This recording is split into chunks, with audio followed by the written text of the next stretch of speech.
Hello दोस्तों, मैं mister बिलीवाल आपके अपने यूट्यूब चैनल मिस्टर बिलीवाल 1 2 3 में आपका स्वागत है। आज मैं आपको एक ऐसी महिला से परिचित करवाऊंगा जो जो महिलाएं अपने पीएर से जब ससुराल आती है तो उसके जीवन में किस प्रकार के चेंजेस आ जाते हैं, किस प्रकार से उसकी लाइफ पूर्ण रूप से बदल जाती है, कैसे वो दो परिवारों को एक साथ जोड़कर रखती है। ये कलाएं सिर्फ महिला के पास होती है। जो आज जीवन में जो इन महिलाओं के साथ में घटित होता है, बहुत सारी सच्चाई आपके सामने उजागर की जाएगी।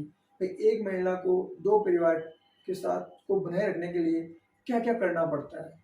तो आज हम आपको ऐसी ही महिला मिसिस बुलीवाल से आपको परिचित करवाते हैं, जिन्होंने भी दो परिवारों को संभाले हुए हैं और पूरे समाज में अच्छा सा नाम है। तो मैम आप हमें ये बताइए, जब कोई महिला पीर से जब शादी करके ससुराल आती है तो जो शुरुआती दौर होता है उसका, ससुराल में नया नया जो दौर होता है, उस टाइम उसको कैसे लगता है? ससुराल से पीहर से ससुराल आती है तब उसकी जिंदगी में बहुत अजीब होता है। तो वो समझ नहीं पाती है कि ससुराल में कैसे रहें, नए लोगों के बीच और कैसे इनके साथ व्यवहार करें, कैसे इनसे बातचीत करें। तो वो समझने में टाइम लगता है, लेकिन धीरे धीरे जब वो उनके साथ रहती है ना तो वो उनको समझने लगती है, उनसे बातचीत करने लगती है ना। तो धीरे धीरे उन्हें खुश करने की कोशिश भी करती है कि भाई कैसे ये खुश रहे, उनकी बातें ध्यान से सुनती है और धीरे धीरे उनको समझने लगती है। तो धीरे धीरे उनके साथ अच्छा होने लगता है। कभी कभी जैसे जो महिला होती है वो पीर से शादी करके जब ससुराल आती है तो कुछ टाइम बाद ही उनका रिलेशन खराब हो जाता है। तो इसके क्या रीजन हो सकते हैं कि एक महिला जब शादी करके ससुराल आती है तो कुछ दिन बाद ही परिवार में बहुत खराब माहौल बन जाता है? वो विचार नहीं मिलते हैं ना, इसलिए वो खराब होने लग जाते हैं। विचार का मतलब कैसे? सास ससुर के बीच का, या बहुओं के बीच का, या पति पत्नी के बीच का? कैसे विचार हो सकते हैं जिनसे एक परिवार बिगड़ सकता है? वो विचार ऐसे भी हो सकते हैं जैसे कोई अच्छे विचार हो और वो किसी को समझ में आए या किसी को ना समझ में आए, वो विचार ऐसे भी हो सकते हैं। और कहीं रिश्ते में तो अगर सोच अच्छी मिल जाए, बातें अच्छी मिल जाए, तो वो रिश्ता बढ़िया बनता जाता है। कहने का मतलब ये है कि अगर सोच अच्छी होगी तो हर काम अच्छा होगा। जैसे आप भी दो परिवार के बीच की एक कड़ी है, तो आप बता सकते हो कि जब एक महिला एक परिवार से दूसरे परिवार में जाती है तो उन दोनों परिवारों को एक साथ कैसे संभालने का जो कार्य होता है ना, वो कैसे संभालते हैं, कैसे मैनेज करते हैं ताकि दोनों परिवार एक साथ जुड़ के एक मजबूत परिवार के रूप में उभरे? वो ऐसे होता है कि दोनों परिवारों की खुश रखने के लिए उन दोनों को बातचीत करवाना समय समय पर। और कहीं अगर ससुराल में कोई बात भी हो जाए तो पीहर में ना बोले, और पीहर में भी अगर कोई बात हो जाए तो ससुराल में ना बोले। और अगर हो भी जाए ना तो किसी को, एक दूसरे को अगर बात दबा के रखे, किसी को बताए नहीं, तो वो रिश्ता अच्छा होता है। तो ससुराल में पीहर में रिश्ता अच्छा बना रहता है। कहने का मतलब ये है कि अगर कोई महिलाएं जब पीर से ससुराल आती है तो बहुत सारी बातें होती है। तो हो सकता है कि ससुराल में बाई चांस कोई घटना हो जाती है तो वो घटनाएं पीर वालों को नहीं बतानी चाहिए। छोटा मोटा इश्यू हर परिवार में होता है। कहते हैं ना कि जहाँ बर्तन रहते हैं तो वहाँ आवाज़ आना निश्चित है, कन्फर्म है आवाज़ आएगी। इसी प्रकार से एक जो महिला होती है उसका जीवन बहुत ही अजीब होता है एक मनुष्य के लिए, क्योंकि वो अपना खुद का घर छोड़ के किसी दूसरे घर में आती है और उस घर को अपना घर मानते हुए उसको स्वर्ग बनाती है। तो ऐसी महिलाओं को मैं पहले तो सत सत प्रणाम करता हूँ, क्योंकि बहुत कम ऐसी महिलाएं होती है जो अपने घर को बना के चलती है। क्योंकि मैं अभी जैसे मैं बाहर निकलता हूँ तो बहुत सारे ऐसे परिवार देखता हूँ, शादी को कुछ टाइम हुआ उसके बाद में या तो डिवोर्स हो जाते हैं या किसी मैटर से लड़ाई हो जाती है या फिर कोई बहाना लेके रिलेशनशिप को खराब कर देते हैं। दो परिवारों के बीच में माहौल ऐसा क्रिएट कर देते हैं कि वो कभी ना कभी मिले तो भी नहीं बोलते हैं। ऐसी हीन भावनाएं पैदा हो जाती है। तो इन हीन भावनाओं से दूर रहते हुए अगर महिलाएं अपने परिवार को संभालती है, उनके बीच में एक मजबूत कड़ी बनने का जो कार्य करती है वो सिर्फ महिलाएं कर सकती है। रही बात पुरुषों की, तो पुरुषों के बगैर महिला को भी कुछ नहीं है। तो महिलाओं के बगैर भी पुरुषों का कुछ नहीं है। तो मैम हमें ये बताइए, जैसे कभी कभी सास ससुर, भाई बहन, ननद भौजाई, देवर जेठ, ये आपके परिवार में होते हैं। तो उस सिचुएशन में आप अपने परिवार को कैसे संभालते हो, ताकि हर एक की अलग अलग फरमाइश होती है, हर एक के अलग अलग प्रश्न होते हैं, उनको आप कैसे संभालते हो? एक दूसरे की इज्जत करना, एक दूसरे की बातें समझना, तो वैसे भाई भाई बहन की भी बातें समझना, उनको भी उनके हिसाब से समझाना, नंदों को नंदई कोई घर में अगर कोई भी रिश्ता हो उनकी बातों को करना समझना, ये सबसे बड़ी बात है। कहने का मतलब ये है कि अगर परिवार में कोई भी सदस्य हो तो हर एक सदस्य की बात को सुनना चाहिए, समझना चाहिए। और आप हमें ये बताइए कि जैसे कोई परिवार में अगर गृह क्लेश है या फिर कुछ भी है, तो एक महिला होने के नाते आप उनको क्या राय दोगे ताकि अपने परिवार को वो अच्छे से संभाल सके? उनको यही राय देंगे कि बातों को सोचना समझना चाहिए और फालतू बातों पे टेंशन नहीं लेना चाहिए। अगर अच्छी बात हो तो उसकी सोच विचार करके अच्छे विचार करने चाहिए, अगर फालतू बात हो तो एक सपना समझ के उसे भूल जाना चाहिए।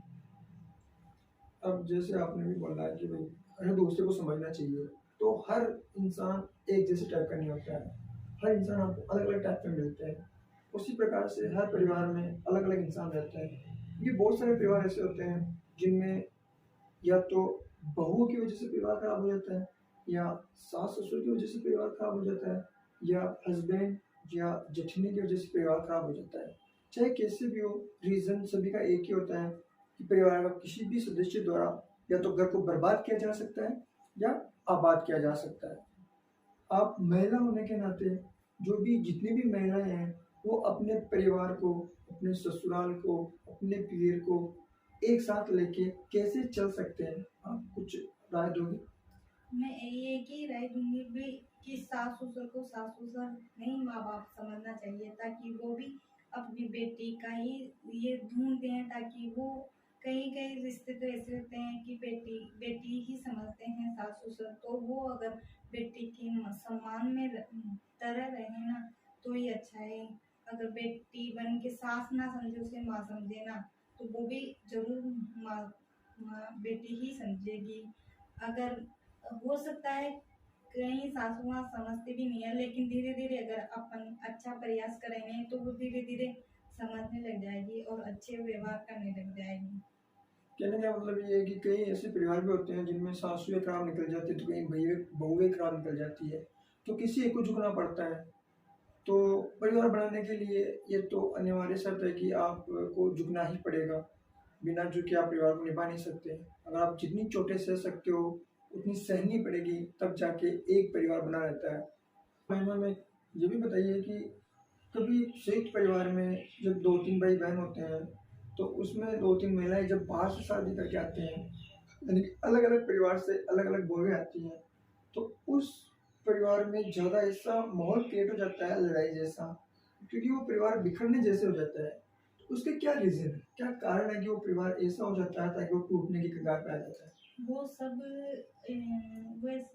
ऐसे रिश्ते में ऐसा होता है, दो तीन बहू आती हैं, दो तीन बहू आते हैं तो उनकी सबकी सोच अलग अलग होती है, उनको समझने के लिए टाइम देना चाहिए, है ना। अगर अगर अच्छा विचार होंगे तो वो अच्छे विचार से वो अच्छा माहौल बना लेगी, अगर अच्छे विचार नहीं होंगे तो वो नहीं बना पाएगी। फिर वो अगर वो ये चीज़ समझना नहीं चाहती भाई, अगर परिवार को मिलना जुलना मिलकर रखना अगर समझता है तो अच्छा निर्णय लेगी, उनको टाइम देना चाहिए। अगर समझदार होगी तो वो अच्छे परिवार से होगी, अगर अच्छी समझ होगी तो वो समझ जाएगी और वो सब मिलजुल कर रहेगी।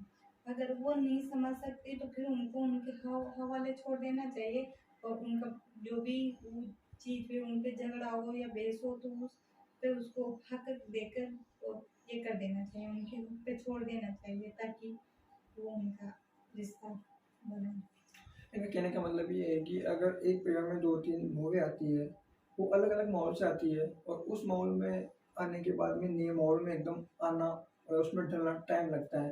तो यदि माहौल ऐसा क्रिएट हो जाता है कि लड़ाई झगड़े वाला हो, तो उसको थोड़ा सा टाइम देना चाहिए, उसको समझना चाहिए, उसको समझाना भी चाहिए। अगर वो नहीं समझते हैं तो फिर परिवार का एकीकरण निश्चित है। और वैसे ऐसी कोई संभावना नहीं है कि कोई समझ नहीं सकता, क्योंकि परिवार में जब तक सास ससुर है, बड़े बुजुर्ग है, तब परिवार एक ताकत के रूप में समाज के सामने उभर कर रहता है। यदि ताकत है तो सब सम्मान करेंगे, क्योंकि कहते हैं ना, unity the best power in the world, एकता में ही शक्ति होती है। यही लॉजिक परिवार में लागू होता है। यदि आप 3 भाई हो या 4 भाई हो या 2 भाई हो, दोनों अलग अलग हो और दोनों के बीच में फूट है, चाहे लुगाई की वजह से हो, चाहे भाइयों की वजह से हो, चाहे किसी कारणवश हो, यदि उस फूट को आप नहीं भर सकते हो ना, तो उन दोनों के बीच में अदर तीसरा फायदा उठाएगा, ये कंफर्म है।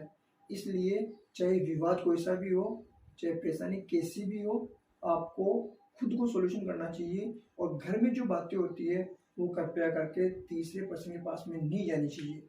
ये मैटर आप फैमिली के लिए भी लगा सकते हो, समाज के लिए भी लगा सकते हो, अपने खुद की पर्सनल लाइफ के लिए भी लागू कर सकते हो कि 2 व्यक्तियों की बात कभी तीसरे व्यक्ति के पास में नहीं जानी चाहिए। अगर चली गई तो विवाद होना निश्चित है।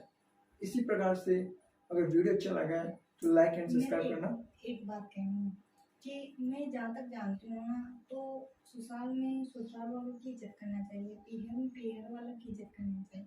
इसमें मैं एक बात कहना चाहती हूँ कि मैं ये कहना चाहती हूँ कि दोनों परिवार को खुश रखना चाहिए।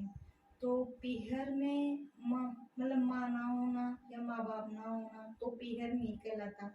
अगर ससुराल में सास ससुर नहीं होना, वो ससुराल नहीं कहलाते। मेरी नज़र में तो यही कहती हूँ कि पीहर में तो माँ बाप होना चाहिए और ससुराल में ये होना चाहिए। क्योंकि मेरा कहना यही है कि मैं जब से ससुराल में आई हूँ ना, तो मुझे अपने माँ बाप की कभी भी कमी महसूस नहीं हो, और मुझे ससुराल में बहुत प्यार मिला, मान सम्मान मिला, जिंदगी में जीने का तरीका मिला, है ना। तो मैं तो ये कहना चाहती हूँ कि सभी कोशिश करें कि ससुराल वालों को खुश रखें, ताकि वो खुश रहेंगे तो अपना भी रिश्ता गहरा होगा और अपन भी खुश रह सकते हैं। अगर वो खुश नहीं है तो अपन जिंदगी में कभी भी कितनी भी कामयाबी कर ले, लेकिन अपन खुश नहीं रह सकते। मैडम ने बहुत अच्छी बात कही है कि ससुराल सास बिना और पीहर माँ बिना अच्छा नहीं लगता। ये तो हम खुद भी जानते हैं।